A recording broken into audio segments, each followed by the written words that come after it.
Dr. Manoj is an associate professor at the Department of Geology. He joined the Department of Geology at Dempe College of Arts and Science, Miramar in the year 2003. Prior to joining the department, he worked as a geologist in iron ore mining industry for 5 years. His primary research interest is to understand the hydrogeological setup along the west coast of India. Welcome Dr. Manoj to our Abolianchem Fest 2023. Thank you so much. You have such rich and varied experience in the hydrogeological setup. Since our theme today is water, no better person than you to share your views. Your research in the hydrogeological setup is certainly of help to us here in Goa. What is your contribution to all of this? First of all, thank you very much for inviting me to this beautiful festival here, Abolianchem Fest. And congratulations to the organizers for selecting this theme of water, because I think it is one of the most important aspect of our life. In fact, the life is here on this planet because of water. And for propagating this message of saving water is very, very important. So I congratulate the organizers for this beautiful festival. I have been studying water since last 15-16 years. In fact, in the year 2006, when this issue of Madhe River sharing with Karnataka was again at its peak like it is today, I realized that when I was actually going through the regular newspapers, I realized that newspapers were printing data which was varying every day. You know, every day newspaper would say that this much of water is there in Madhe, this much of river is flowing in Goa, this much is in Karnataka, and I realized that there is a lot of problem with the data that is available. So I thought of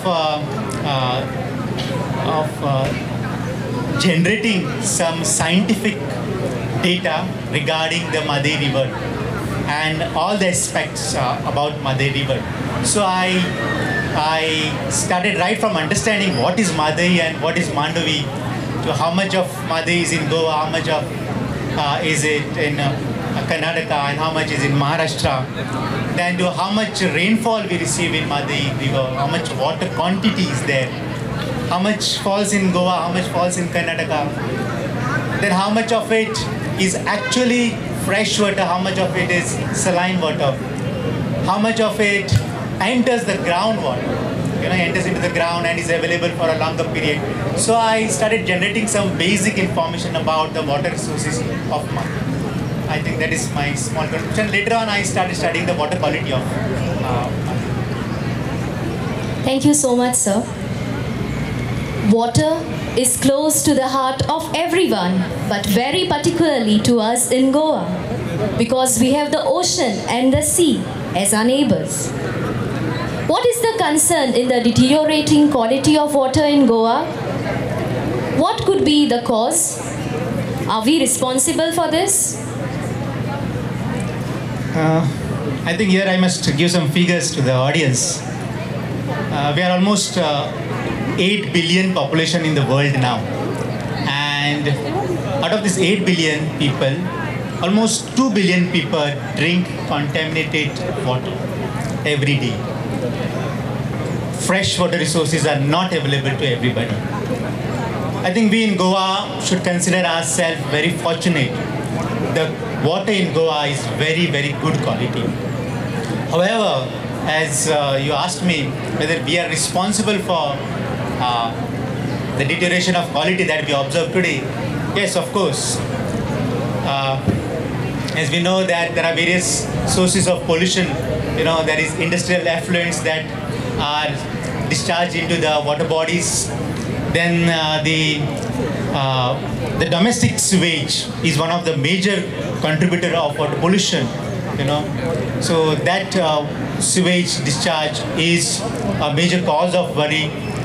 Then there are fertilizers and pesticides that are used in the agriculture, and these also ultimately land up in freshwater resources, and they pollute our freshwater resources. So understanding this, all the aspects that contribute to the quality of water is very important. And as I say, we may not be farmers now, or we may not be industrialists, but somebody is producing all the substances that we need every day, and for that they produce it because we demand. We have a demand for those things. So when we ask for something, there is some production happening, but when that production is happening, some effluents are created and then they are discharged into the environment and ultimately to water resources. Similarly, we may not be farming right now here in Panjim and nearby areas, but somewhere someone is farming for us. We need rice, we need dal and all the other things. So water is required there, and there for good production they have to apply fertilizers, they have to apply pesticides. So we cannot blame them directly, it's our demand. And in addition to that, of course, we use so many cosmetics every day in our life. Simple soap that we use for our bath, is a major pollutant. So we must know where our sewage is going. How do we discharge our regular garbage? If we are aware about these basic concepts, I think we will contribute a lot to the cause of saving water. That indeed is an interesting fact, sir. Thank you for enriching us from your storehouse of knowledge. A great pride to us that you are a member of the committee to draft what was Goa's state water policy in 2021. What has come out of that? Where are we today? Is there anything for us to be afraid of or to be concerned about? Afraid of? Right now, I would say no. But I would put a big question mark on the future. As per international standards, 1,700 cubic meters of water per person per year is considered as sufficient. And if the water availability goes below that, the place is considered as water stressed. In Goa, right now we have water which is 1,800 cubic meters. So it is slightly above the international standard. So that way we are safe right now today. But as we know that the population increases regularly, the industries have increasing demand, agricultural demand also increases regularly. So in future, yes, there will be a lot of issues even in Goa, though we don't have such severe stress conditions right now. So in the state water policy, what we have done is we have tried to understand the present water requirement of the state and the water availability, and we have tried to project what will be the future requirement. So in this entire exercise, what we have done is we have realized that right now what we do is we have some major water supply schemes like the OPA scheme or the Salauli dam, from where most of Goa gets water. What we suggest is we should have an integrated water development and management plan, wherein not only these major water supply schemes that we have should work, but the smaller water bodies should be utilized in every place wherever there are such good water bodies. So we have suggested to the government that every small fresh water body should be protected and conserved for future use. Similarly, rainwater harvesting is a very important aspect that we must stress now. So that has been also recommended, and there are many such recommendations in the state water policy. Thank you, sir. We would surely take note of this. Interestingly, you are now working on mapping and assessment of groundwater quality that Goa is reached in so many different villages where we have natural springs. At one time, these were the life source of the people of that village. What has happened to that now, and how far is your research work going on? Yes, we have many springs in Goa, and I have mapped almost more than 100 springs in North Goa so far. I have been taking every year one taluka, and in fact my students have been going to all these places and identifying the locations and assessing the water quality of these springs. So every year we take one taluka, and we have been preparing an inventory of all the springs. We have completed all the 5 talukas in North Goa. We are yet to do the South Goa district. My broad observations are like this. Yes, we have been neglecting our springs more recently. The primary reason is that we have a good water supply in Goa. The PWD supplies us water regularly, so we did not go to these ancient supplies where we were depending on them for so many years. We don't go to them. Only when there is some interruption in the water supply, we go to these springs. So yes, they are in a bad state right now, and though some of the village panchayats are doing very good job, wherever they know that there are some springs, they have protected by themselves. But in overall, the state of these springs are not very good, and we need to protect them. The water quality is fundamentally good in Goa, the spring water quality. However, what we have observed is there is a lot of biological contamination, which comes from human waste or animal waste into the water. So we have found at many places, in fact, 70-80% of the springs, what we have mapped, are contaminated biologically. So if you drink the water directly, you're likely to fall sick on the 3rd day of consuming them. Thank you, sir. Would you, in your estimate, feel that the quality of our groundwater in Goa is being impacted by all of this?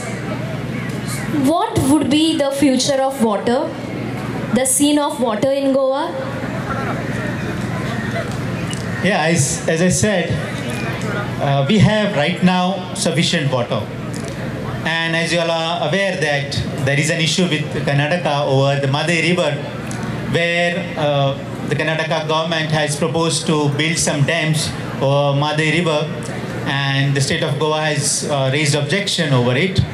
However, they have already got some approvals, and we may not be able to stop them entirely. It is not only important to stop them, but it is also important to utilize our resources wisely. We should take care that we do not spoil our existing freshwater resources, As I said, sewage disposal in Goa is a very big issue. Most of us traditionally have septic tanks or soak pits in our houses. Now, recently government has started implementing centralized sewage collection systems. Only 2-3 cities we have implemented it already. So this centralized sewage collection system has to be implemented in all the towns immediately. I think that is should be a priority, because these small septic tanks and soak pits are one of the major contaminants of groundwater. They leak or they overflow, and the sewage enters into the groundwater, spoiling most of the groundwater, especially in the coastal zone of Goa. The groundwater is already polluted. So we need to prioritize the centralized water collection system. Similarly, the garbage disposal problem is again a major issue. We have to address this issue urgently. Thank you, sir. Could you give us a message as teachers or future teachers of Goa who in some way or the other would be impacting the future of Goa?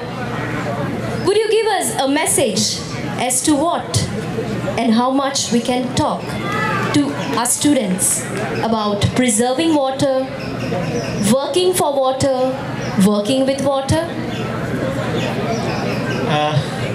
I had an opportunity to witness all the programs here for last 1.5 hours, and I think the participants have clearly given the message to all the attendees here. I need not give a major message, but yes, I would like to say that water should be high on our agenda. We cannot take it for granted. Just because we can say something or talk something we should not say. For example, we always demand that government should supply us 24 hours water. To me, it is a wrong demand. 2 hours of water supply is sufficient for any household. So when we demand something to government, we should think over it. We should understand what we are asking for. Similarly, polluting our freshwater resources is a crime, and it should be treated as a crime. We have beaches, nice beaches, and the ocean is there. A lot of recreational activities can be concentrated there, but please do not go to the hinterland. I know government itself, promotes hinterland tourism. I think it's a very, very bad idea. Our hinterland water resources are very important, and we must preserve them. Similarly, to the teachers, I would say, talk about water all the time to the students. Everybody understands its importance, but I think we take it for granted somewhere. So we should highlight the importance of conserving and preserving our water resources all the time. I think that is what I want to say.